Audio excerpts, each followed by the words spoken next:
So, hello and welcome everyone. This is Sunil from 3R Customs, a senior Unreal Engine artist and educator. And I welcome you all to this course where I will be explaining the entire workflow of rendering an interior cinematic inside Unreal Engine. We'll be taking the scene from 3ds Max and bringing it in Unreal and then rendering it as the cinematic.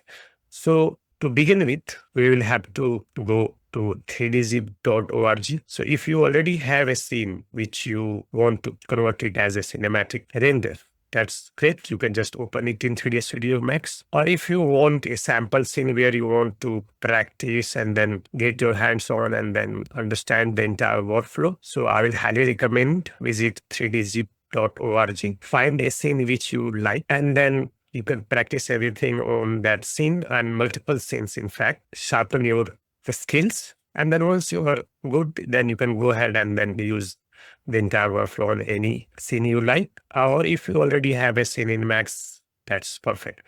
So for the entire course and explaining all the entire process, I will be taking this scene. That is a apartment, 3ds Max apartment interior. And this is done by Pham Tan. And let's go ahead and then see the entire workflow of converting this scene into a cinematic video. One more point I will be explaining here is why we should be using Unreal Engine for cinematic renders, because we can go ahead and do cinematic render in any other software. There are lots of softwares now which can do cinematic render. For me, doing the cinematic render in Unreal Engine is the speed of the renders. So it renders the cinematic in no time, and it's very, very fast if you are using Lumen. Plus, the quality we achieve rendering a cinematic in Unreal Engine is amazing. Then after cinematic is done and then we have our cinematic, and after few months or after some time, you happen to realize that you want to convert the scene or explore the scene in real time and interactive or in VR.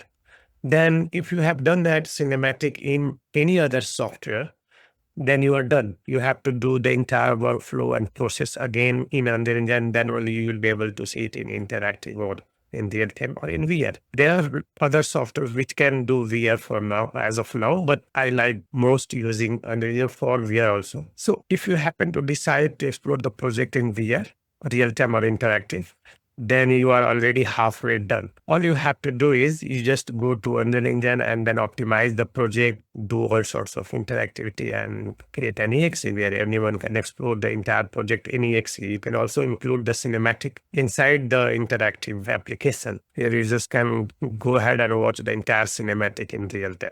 So that is the main reason I would always use Unreal Engine for rendering a cinematic, because it has happened that when I rendered a cinematic video of a project 4 years back, and then after 4 years, I realized I want to explore the project in real time, in an interactive way, and then in VR. And then it was already halfway done. I just have to optimize and then create an exe which will run on VR. That is the reason I always use Unreal Engine for rendering a cinematic video. This course is entirely focused on rendering cinematic. So we'll not be going deep inside optimization. We'll focus on the exact process without wasting time. Anyone can do the entire cinematic in an engine on any scene. I will be showing on a scene which has been done in Max, but the entire workflow will be exactly the same for any software you want. You just have to export the scene from any application as Datasmith, or you can also export as FBX and then bring it and you can continue. So that's not a big problem. I prefer using Datasmith, but you can go ahead and use any scene exported as FBX and then bring it in here. And any software you are working with, it's not a big problem in that sense. So without wasting any time, let's get started on the workflow.